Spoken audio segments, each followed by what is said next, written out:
Y ahora inmediatamente nos conectamos con el señor Carlos Brus. Bienvenido, ¿cómo está? Buenas noches.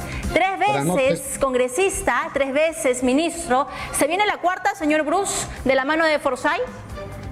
Bueno, te corrijo, 4 veces ministro ya. Pero no hemos hablado para nada de lo que sería un futuro gobierno de George Forsyth, sino simplemente mi decisión ha sido apoyar una opción que significa el cambio, que significa la renovación generacional de la política peruana y ayudar para que ahora los jóvenes se encarguen de la conducción del país. Así es. Ahora, quisiera primero conversar respecto de la coyuntura política, que es lo que principalmente está preocupando. Sabemos que la gente todavía está bastante tibia respecto a las elecciones generales que se nos vienen y está pensando el peruano qué voy a comer y qué voy a hacer con mi familiar enfermo. ¿Cómo analiza usted desde su expertise la coyuntura que estamos viviendo en este momento en nuestro país? No, sin duda es un proceso electoral sui generis. En medio de una pandemia que nos tiene a todos distraídos por el tema de sobrevivir, de cómo ayudar a un pariente en problemas, de cuándo nos van a vacunar, eso sin duda distrae. Y además venimos de una crisis política quizás la más grande que hemos tenido en las últimas décadas.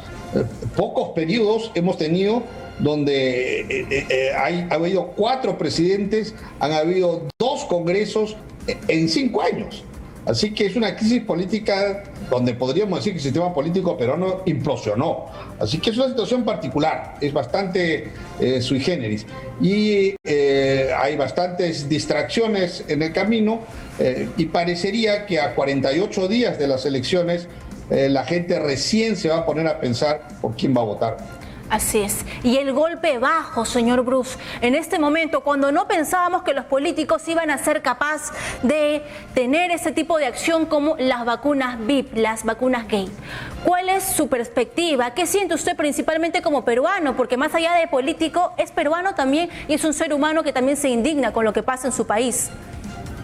Y debemos señalar aquí que quienes tuvieron esas actitudes de traición a la gente vacunándose a escondidas, es gente que salió a la palestra diciendo que hay que tirar abajo a esos políticos tradicionales y por eso cerraron el Congreso con el aplauso de la gente, y son esas personas las que han tenido esta actitud inmoral de salvarse ellos mientras que miles de peruanos se están muriendo a diario. En el caso del señor Vizcarra, es una persona que ha decepcionado ahora sí a todo el país. Había hasta hace una semana o 2, había gente que lo defendía a muerte. A capa y espada. Y gente muy inteligente, no solamente gente que no está metida en política, sino gente versada. Felizmente ahora ya todos se dieron cuenta cuál es la catadura moral del señor Vizcarra y todos esperamos que el Congreso y la Fiscalía actúe para imponerle la sanción que se merece. En ese ambiente que estamos teniendo esta elección, un ambiente de mucho escepticismo, donde ya no se confía ni en los anteriores ni en los nuevos. Y eso es muy malo para el ánimo nacional y por lo tanto quien salga elegido, yo espero que sea George Forsyth, va a tener una responsabilidad muy grande de no decepcionar esta vez a nadie y que tengamos un periodo gubernamental donde haya un parlamento y un gobierno que, teniendo diferencias, puedan trabajar de la mano para ayudar a que la gente mejore su calidad de vida. Es lo que todos quisiéramos. Ahora, ¿confía usted en el señor Forsyth así como confió en Alejandro Toledo? Bueno, participó usted en la marcha de los 4 suyos, fue también su jefe de campaña. Supongo que se siente decepcionado con lo que pasó con Toledo. Mira, yo tengo hay sentimientos encontrados. El gobierno de Alejandro Toledo como gobierno no fue un mal gobierno. Fue un gobierno que estabilizó la situación política. No se olviden que salimos de los Vladivideos, salíamos de un gobierno... Historia similar a la que pasamos. Sí, entonces había una crisis.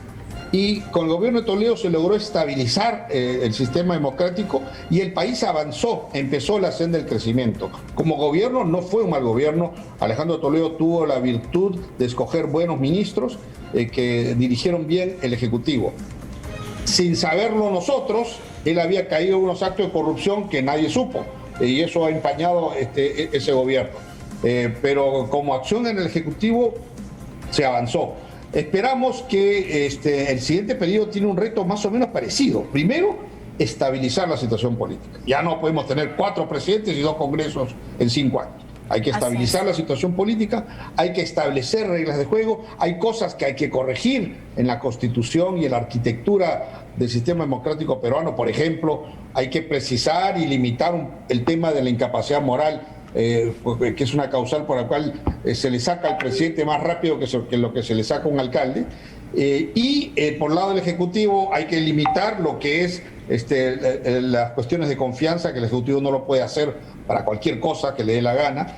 Entonces hay cosas que hay que corregir y sobre todo tomar acción para de una vez administrar bien el tema sanitario, que la gente no se muera por falta de oxígeno, por favor, que la gente tenga agua en sus casas, que se solucione el problema de la vivienda, que la economía nacional.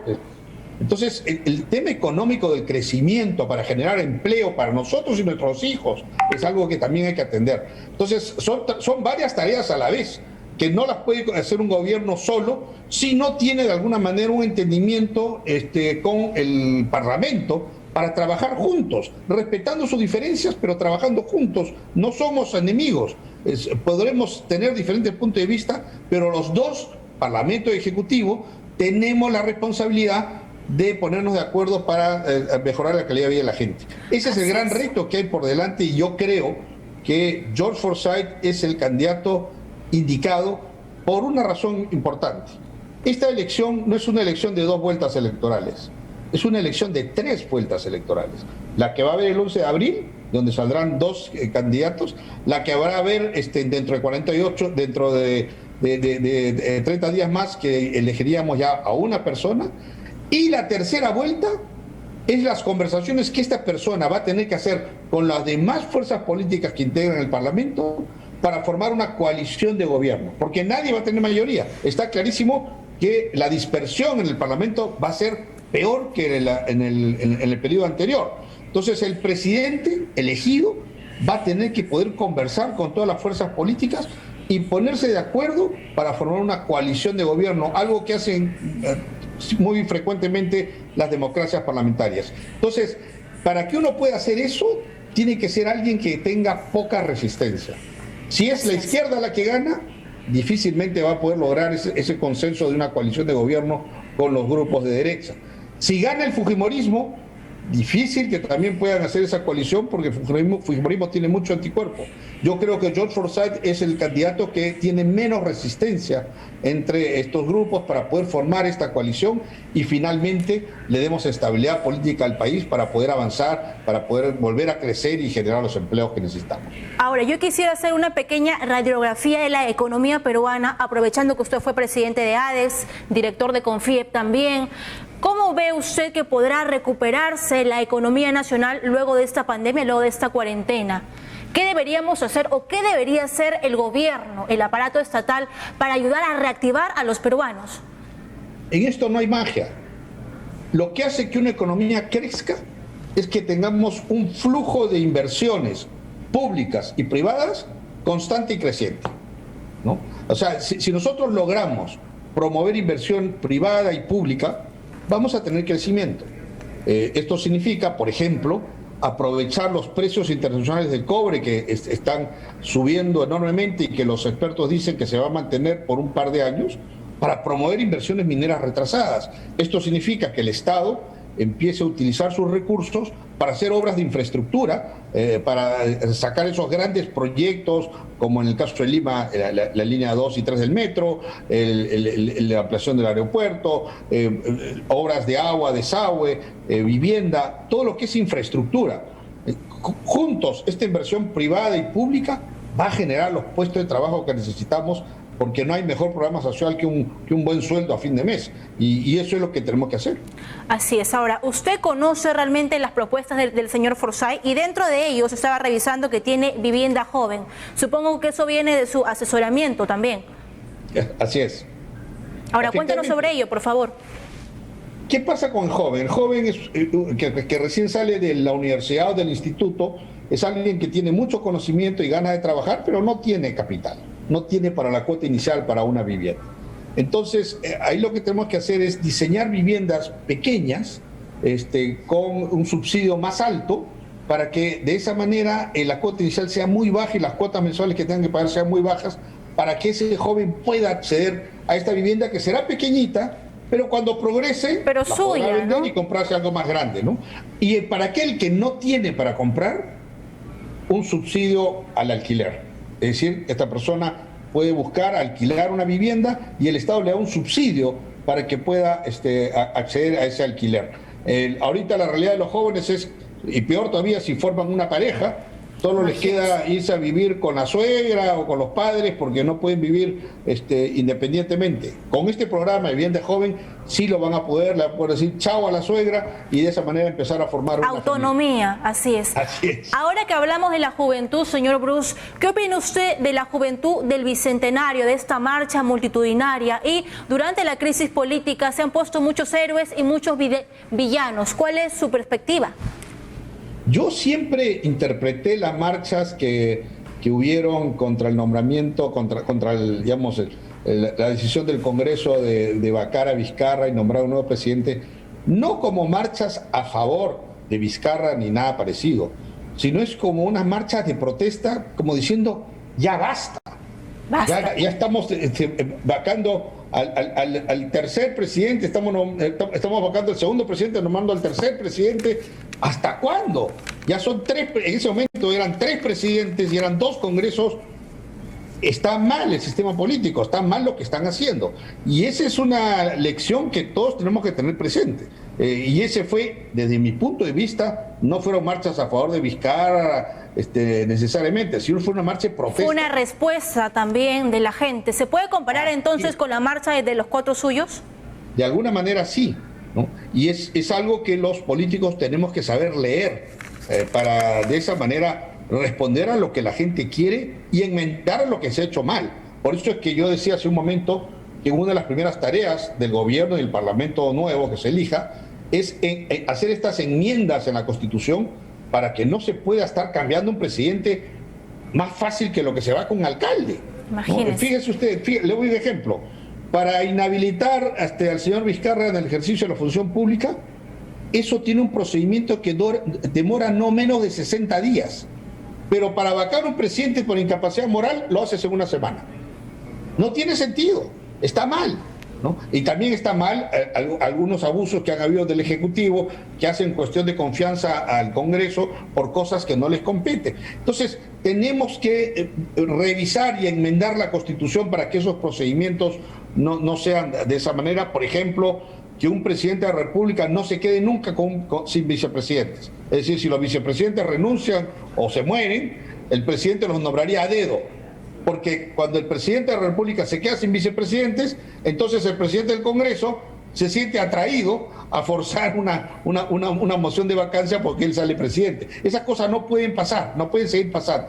Entonces hay que leer bien lo que ha significado estas manifestaciones y para rediseñar la estructura política del país para que no vuelvan a ocurrir las cosas que hemos vivido. Ahora, el señor Manuel Merino de Lama ha sido tildado como el villano. ¿Así lo cree usted? No. Ahí yo discrepo.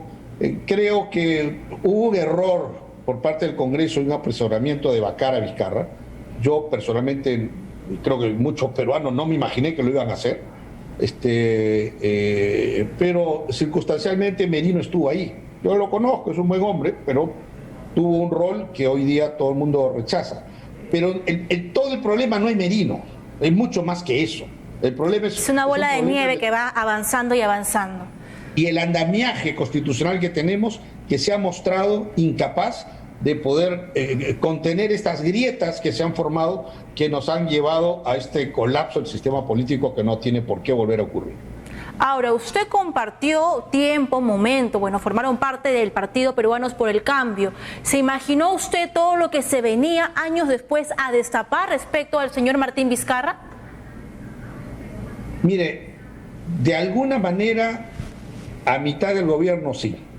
Al principio no, al principio confieso que no, y inclusive cuando estábamos en campaña llegaban algunas acusaciones contra Vizcarra, pero él al interior rápidamente las rechazaba y daba su explicación, así que yo pensé que eran acusaciones que no tenían base. Pero a mitad del gobierno, pasado algún tiempo, sí me empecé a dar cuenta que era una persona que tenía una escala de valores que no es la escala de valores que un funcionario público debería tener. Y tal es así que mi posición cambió a mitad del gobierno y fui un opositor a su régimen durante su vigencia, porque me di cuenta que no era una persona ni sincera ni honesta, y los hechos me han dado la razón.